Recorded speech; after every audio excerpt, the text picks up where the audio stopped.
कार्तिक महात्म्य। पहला अध्याय।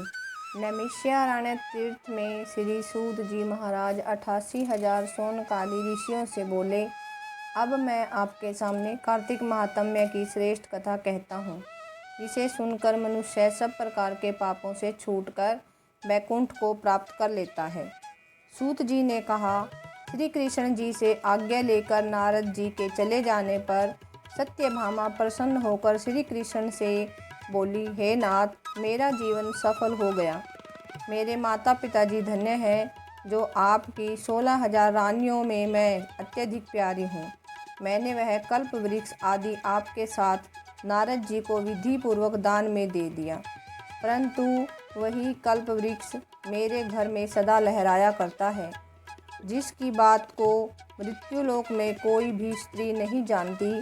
हे स्वामिन, अब मैं आपसे पूछना चाहती हूँ, तो विस्तार पूर्वक कहिए, जिसे सुनकर मैं अपने हित कार्य करूँ, जिसके करने से कल्प पर्यंत भी आप मुझसे विमुख न हो।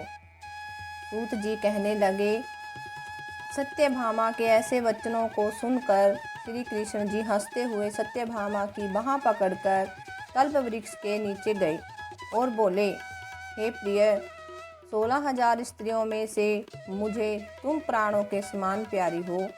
तुम्हारे लिए देवताओं और देवराज इंद्र से भी मैंने विरोध किया था। उस महा अद्भुत वार्ता को सुनो। सूत जी बोले, एक दिन श्री कृष्ण भगवान ने सत्यभामा के साथ गरुड़ पर सवार होकर इंद्रलोक में जाकर कल्प वृक्ष मांगा। तब इंद्र ने ना देने पर गरुड़ का इंद्र से घोर युद्ध हुआ था।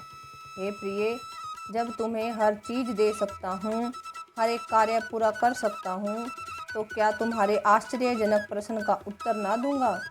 यह सुन सत्यभामा बोली, हे प्रभु, पूर्व जन्म में मेरा कैसा स्वभाव था, किसकी पुत्री थी, मैंने कौन से दान, व्रत या तप नहीं किए जिससे मुझे मृत्यु लोक में जन्म लेना पड़ा, और ऐसे कौन से शुभ कर्म किए कि यहाँ आकर आपकी अर्धांगिनी हुई और आप गरुड़ पर सवार होकर मुझे साथ में लिए इंद्र आदि देवताओं के स्थानों पर फिरते हो।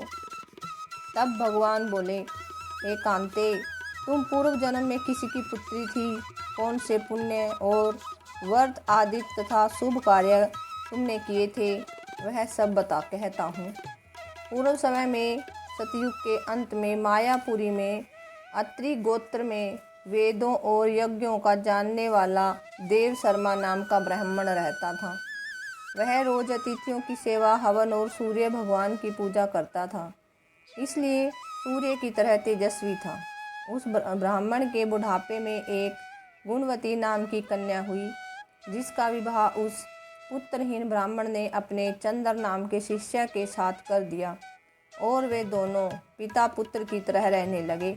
एक समय में दोनों कुशा और समिधा लेने के लिए वन में हिमालय की तलहटी में पहुँचे, तो उन्होंने एक राक्षस को अपनी तरफ आते देखा, जिसके भय से उनके शरीर स्थिर हो गए और उनमें भागने की शक्ति भी नहीं रही। तब राक्षस ने दोनों को मार डाला। उनके धर्मात्मा होने के कारण मेरे पार्षद उनको वैकुंठ में ले गए। क्योंकि उन्होंने आजीवन सूर्य की पूजा की थी, इसलिए मैं दोनों पर अति प्रसन्न हुआ। जब वह दोनों विमान पर चढ़े हुए सूर्य के समान तेजस्वी रूपवान चंदन और माला धारण किए हुए वैकुंठ में आए, तब मेरे पास दिव्य भोगों के भोग भोगने लगे। बोलो विष्णु भगवान की जय।